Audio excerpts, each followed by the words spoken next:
I have no idea what I'm going to share. I have a bunch of stuff open, a bunch of little notes everywhere, and no real structure. I'm not sure if I'll be able to tie it all in together. And this is a new year, and maybe this is how the new year will begin. Well intended, having the intentions to do good, but not really sure how to go about it. I also mentioned in my last video that I try not to be hard on myself, nor should any of us. I used to. For instance, when it comes to my home, I wasted 10 years in which I could have been building, but I wanted everything to be perfect, and because of that I wasted a lot of time. I delayed beginning, and I don't make that mistake now with anything.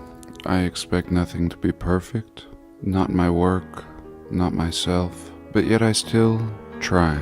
I think if my channel has had any success, it's because I show up every week. And for me, this is just a episode of show and tell. One of my favorite activities in school. And that's my favorite part of this platform. Anybody can start a channel and present anything. Show and tell. So I thank you all for being here today.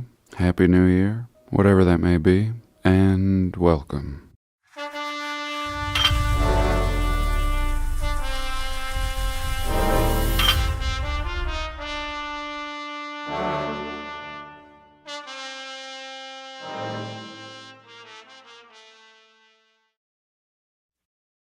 So here, because I'm here, randomly while looking for something else, I came across this collection of maps, and at first I thought it was the United States, or at least the one that we know. But in fact, it was much more than this. Here we can see the names of the contributors, cartographer, engraver, another cartographer, and seeming to be published around 1817, but they have a question mark here. So here we go. A general atlas containing maps of each of the United States. So already very interesting. Each of the United States? What are they talking about? And just beautiful. The artwork. Something about this old artwork really reminding me of the artists that made the money, especially the bills. To this day, the art and the flowery patterns around these bills, still in circulation today, but that come from times of old, is absolutely impressive, seeming to be done by a computer. And here again, I can see why they put a question mark. It's handwritten 1816, or in parentheses 1817, and looking like it's had some coffee spilt on it, or maybe some white wine. And here they say geography is admitted to be of all sciences one of the most pleasing, and at the same time the most useful. It is of almost universal concern. Persons of every rank and situation in life are more or less interested in and reap advantage from an acquaintance with it. And I agree. Ever since I was a child, I have enjoyed maps. So here we go. This was the shocking part. While this was called Maps of Each of the United States, well, here we go. Here's our United States, including Tartary, number 25 down here. Hindustan, which is India. So this is old enough to include Tartary and India as Hindustan. And here we see the Eastern Hemisphere, Australia depicted as New Holland. And then we have the Western Hemisphere, much of the Amazon charted out. And the Great Lakes are here, California no longer an island. Still calling this region of what I believe is Utah, Quivira, or one of the cities of gold. Here we see Drake's Harbor, which becomes San Francisco, or Sir Francis Drake's Land, and Catalina, and many of these chained lakes that on other maps actually connect to the Mississippi and allow for river travel from the west to the east of the nation. And Greenland just always connected to the North Pole, this landmass, always connecting. And here this is titled Mercator's Chart. And again, you see what I'm talking about, the landmass just continuing. This will show up a lot, the Blue River and the Colorado, and calling this region New Albion. And we still see Santa Fe. So, again, what I thought was interesting is this was called Maps of Each of the United States. So it's as if all of these nations that we now call nations were once comprised of different factions and perhaps have been unified very recently.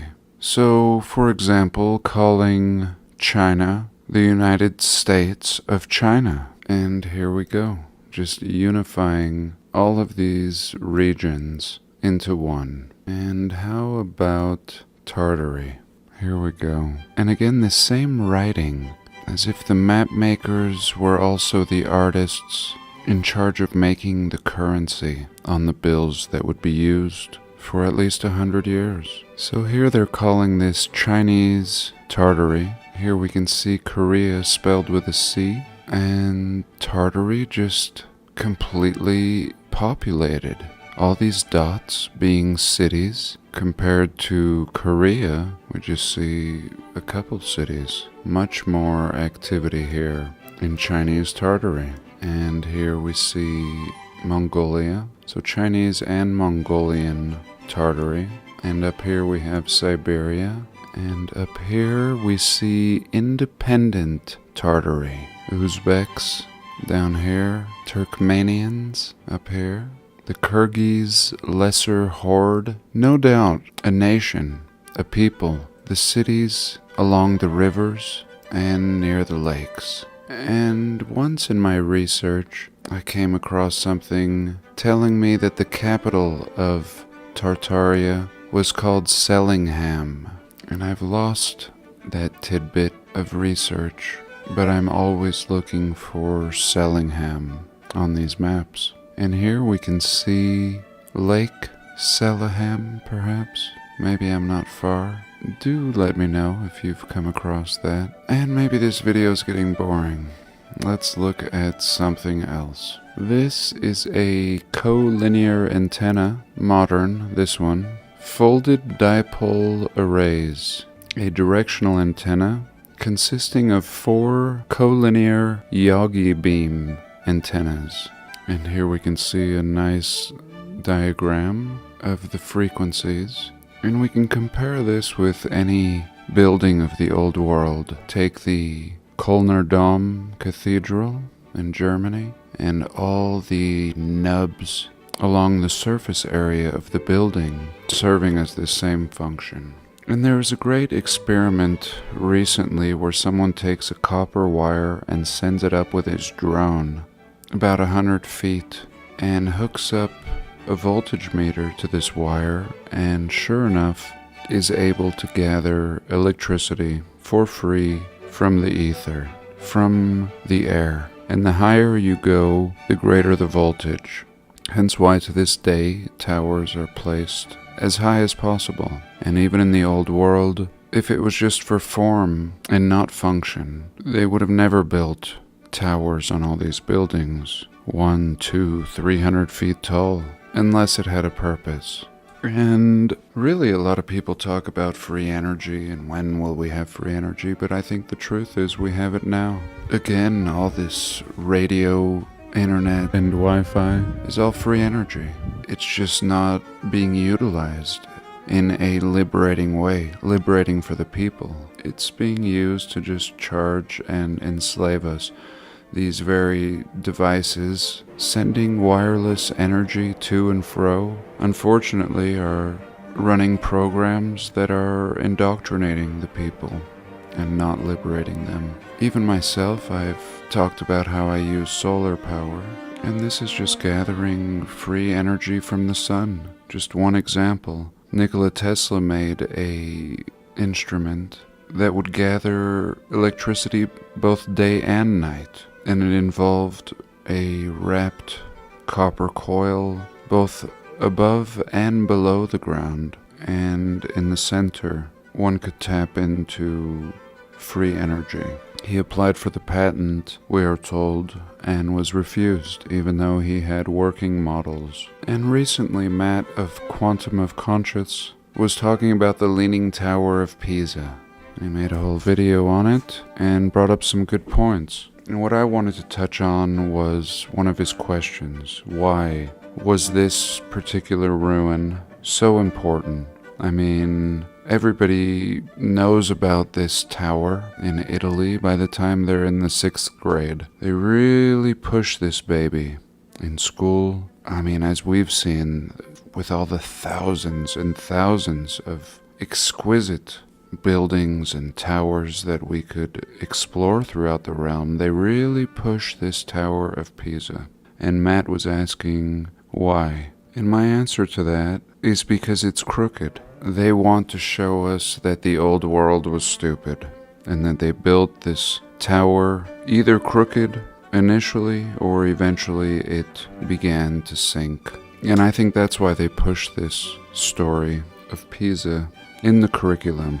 So we'll look at these wonders in a less than superior light. If they can convince us that the Tower of Pisa was built inferior, then we might believe that all the structures of the old world were equally inferior. And the truth is, it kind of worked on me in my youth. And in reality, with the research that we do in this community, nothing could be further from the truth. And this Tower of Pisa is clearly simply the victim of a reset and what we would call a mud flood or liquefaction of the soil caused by great frequencies. We see something similar with one of the two famous towers in Bologna, the one next to the Asinelli Tower.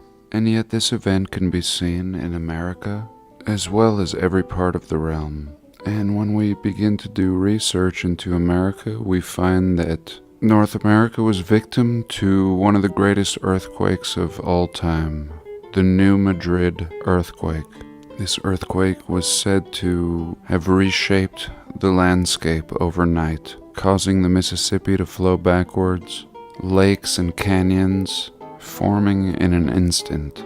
And yet, this is very interesting that this was not taught in school.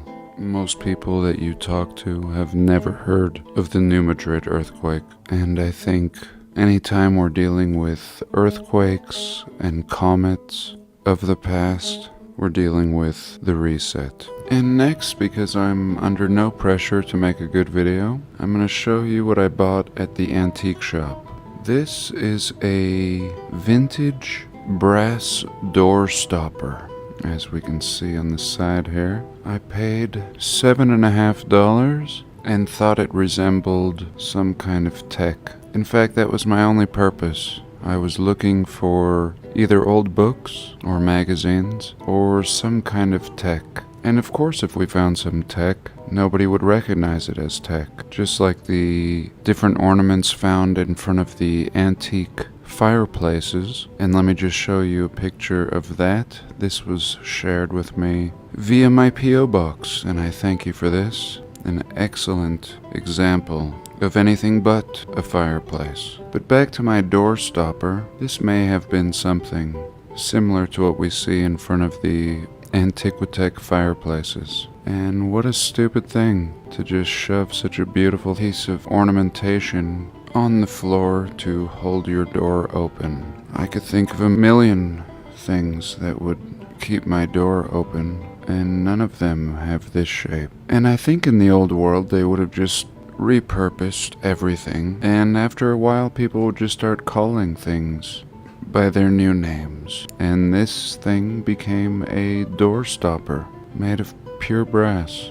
And next I want to finish up with something that I shared in my last video, this natatorium in Helena, Montana. It's been demolished now, but it stood from 1889 to 1941.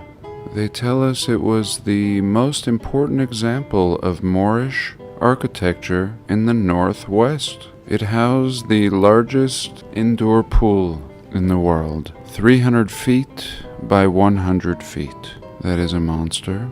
And it was a hot spring pool. The waters were delivered via redwood pipes from the source 1.5 miles away. Over 1 million gallons per day of hot and cold mountain spring water flowed through this building. And here again we can see how out of place this thing looks in the mountains of Montana, back when we should have cowboys and ranches. Here, looking to the southeast, a mysterious death and burial of the architect. Who cares? He was involved in a scandal involving the construction of the Montana Capitol building, which we've looked at before. Again, the work of cowboys. And as if it's not enough to have such a building in the mountains of Montana, apparently they had a trolley. And these patrons seen here are simply waiting for the trolley. Here we can see the stunning entrance of this natatorium, looking like a cathedral. Just look at the size of this thing. Everything in the past was the world's biggest this and that. This is the world's largest natatorium, or hot springs, looking like a cathedral. And why would you tear such a thing down? To this day, there is so much space in Montana. And here is the picture I showed in my last video. The interior of this building. Now, does this really look like the work of 1800s cowboys in Montana? Here we can see a look at a very early photograph. And this thing is big enough to hold a submarine, reminding me of stories in Nevada of lakes in the middle of the desert owned by the military that are said to connect to the ocean in the middle of Nevada. And such a sight brings me back to those stories.